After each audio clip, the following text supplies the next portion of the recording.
la définition peut paraître banale pour certains, mais il est important en face des étudiants de revenir sur certains concepts. Qu'est-ce que c'est qu'une donnée à caractère personnel? Parce que, est-ce qu'aujourd'hui, votre INE, vous pensez que c'est une donnée à caractère personnel, oui ou non?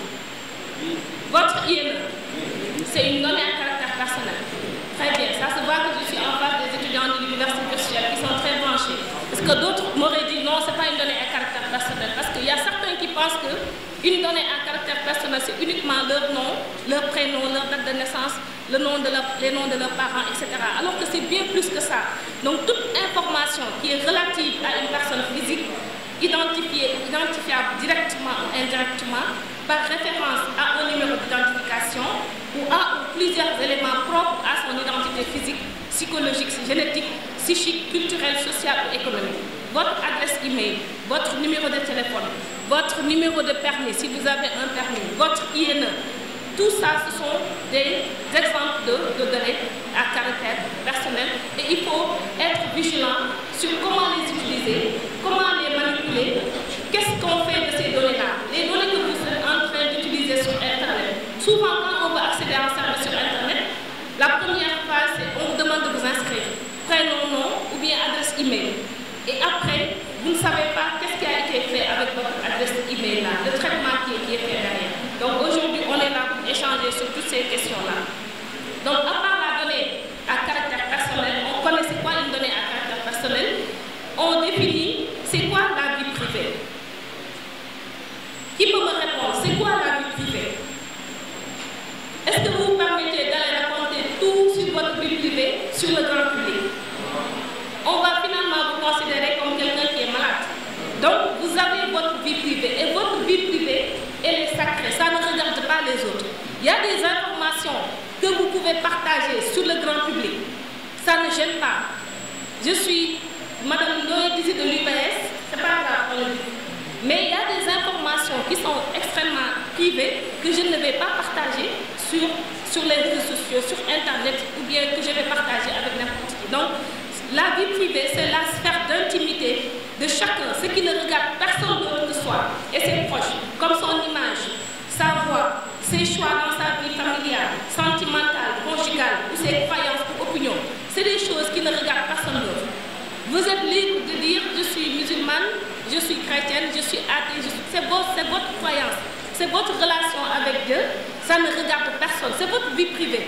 Vous êtes libre de dire je vais me marier avec une Jola, une Sérère, une Toucouleur, une Peul, une Wolof, une Lébou, ça ne regarde personne, c'est votre vie privée.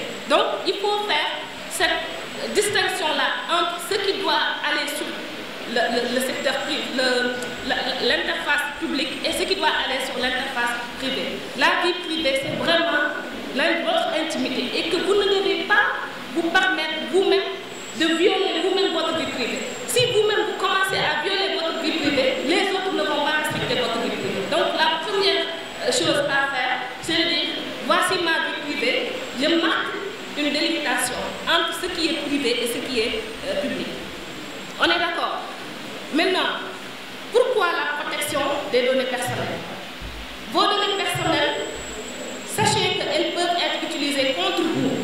C'est ce que je disais tout à l'heure, si vous partagez n'importe quoi avec n'importe qui, n'importe où sur Internet, dites-vous bien que ces données peuvent être utilisées contre vous à votre insu. Comment?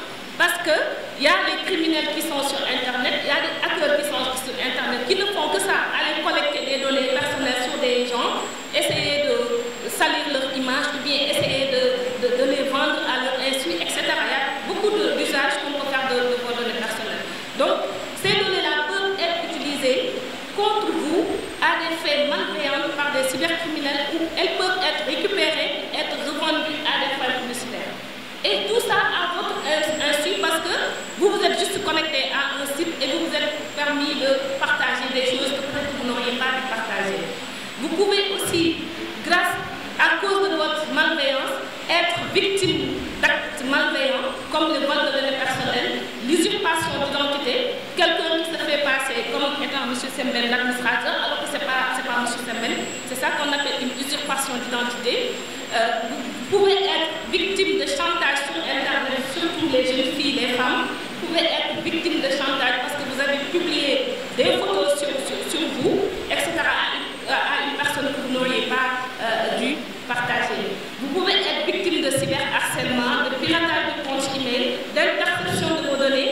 surveillance et de géolocalisation. Avec votre adresse email aujourd'hui, Google peut vous géolocaliser. Quelqu'un d'autre aussi peut vous géolocaliser.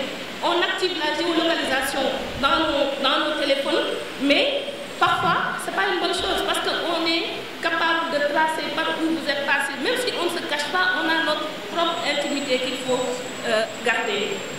Donc, ensemble, vous pouvez être victime d'actes indésirables, publicité ciblée, prospection commerciale, sur des produits qui ne vous intéressent peut-être pas. Et que même si c'est des produits qui vous intéressent, vous n'êtes pas intéressé par les messages publicitaires qu'on vous envoie partout, à tout moment.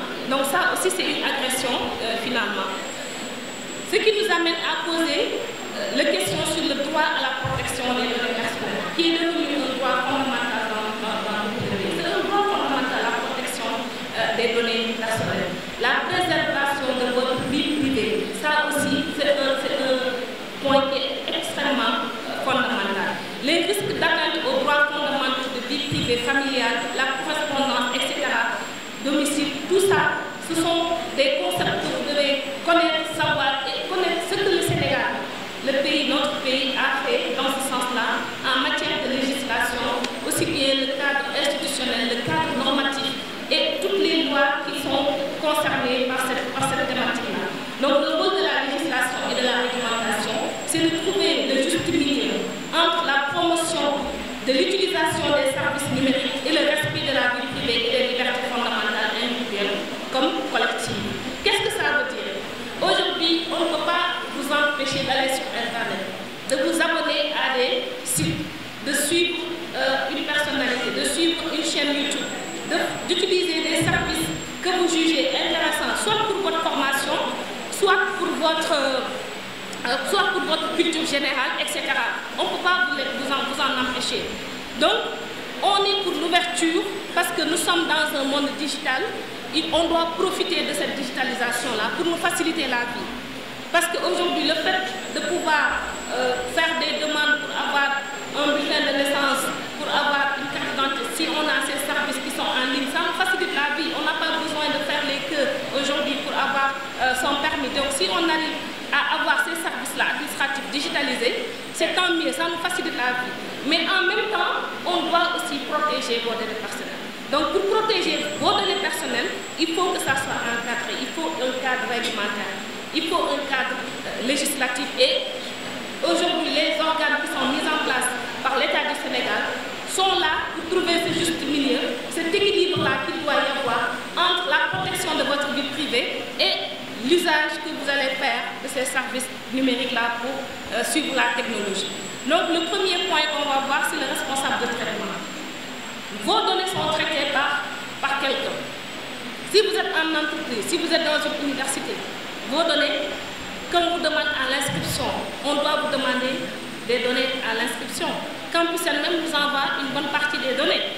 Aujourd'hui, est-ce que les établissements qui fournissent les listes des bacheliers, l'office du bac par exemple, qui fournit les listes de bacheliers à Campus, est-ce que l'office du bac est conforme par rapport à la réglementation? Parce qu'on envoie les données de tous les élèves du Sénégal à l'office du bac. Donc l'office du bac doit faire cette déclaration-là. Les lycées, les collèges, tout le monde doit faire cette déclaration pour dire je collecte des données à des fins pédagogiques. Donc le lycée d'excellence scientifique, mon lycée de préférence là, il faut vous formaliser et faire vos déclarations de traitement. C'est juste une formalité. C'est juste une formalité. Allez remplir un formulaire, dire je collecte le prénom, le nom, la date de naissance des élèves, le nom des parents, etc. Et je déclare. Et on vous donne un récépissé et vous êtes en règle du point de vue de la loi. Donc le responsable de traitement, c'est la personne physique ou morale, publique ou privée, tout autre organisme ou association qui prend la décision de collecter et de traiter des données à caractère personnel ou en détermine la finalité. C'est ça qu'on appelle responsable de traitement. Parmi vous, chers étudiants ou bien anciens étudiants, je pense à Daouda, peut-être que vous travaillez quelque part et peut-être que vous traitez des données à caractère personnel. Posez-vous la question sur est-ce que les données que je collecte, si vous êtes au Sénégal, sont conformes. Si vous êtes dans d'autres pays aussi, en Afrique, il y a beaucoup de pays qui ont des autorités de protection des données personnelles. Donc ces pays-là, il faut vous renseigner sur les lois qui existent en matière de protection des données personnelles. Qu'est-ce qu'on appelle un traitement de données à caractère personnel? C'est toute opération qui est effectuée ou non, à l'aide des procédés automatisés ou non, et appliquée à des données personnelles telles que la collecte, l'exploitation, l'enregistrement, l'organisation, la conservation, l'adaptation, la modification, l'extraction, la sauvegarde, la copie. La photo que vous prenez, c'est une donnée à caractère personnel. Vous publiez sur une page Facebook. Est-ce que vous avez eu le consentement de la personne? C'est un traitement de données, même si vous n'êtes pas un responsable de traitement de données qui est désigné ou bien qui est légal. Mais vous êtes en train de traiter une donnée à caractère personnel, donc vous devez savoir ce qu'en dit la loi. Ce qui me permet, sans transition, de passer au point suivant qui parle du cadre normatif et institutionnel. D'abord, on va commencer au niveau international. On a la Déclaration universelle des droits de l'homme, en son article 12, donc, qui traite de cette question sur la protection des données personnelles. On a également la Convention de Budapest sur la cybersécurité et son protocole additionnel. Aujourd'hui, rien ne vous empêche d'aller sur Google de taper ces phrases-là pour aller avoir plus d'informations. Qu'est-ce que dit la Déclaration universelle des droits de l'homme, l'article 12? Qu'est-ce que dit la Convention de Budapest? Il y a d'autres conventions, la Convention de Malabo, etc. Que disent ces conventions-là pour votre culture générale? Au niveau continental, on a la Convention de l'Union africaine sur la cybersécurité et la protection des données personnelles du 27 juin 2014. On a la création du réseau africain des autorités de protection des données personnelles, qu'on appelle RAPD, à Ouagadougou, le 21 septembre 2016. D'ailleurs, on était en forum les 8 et les 9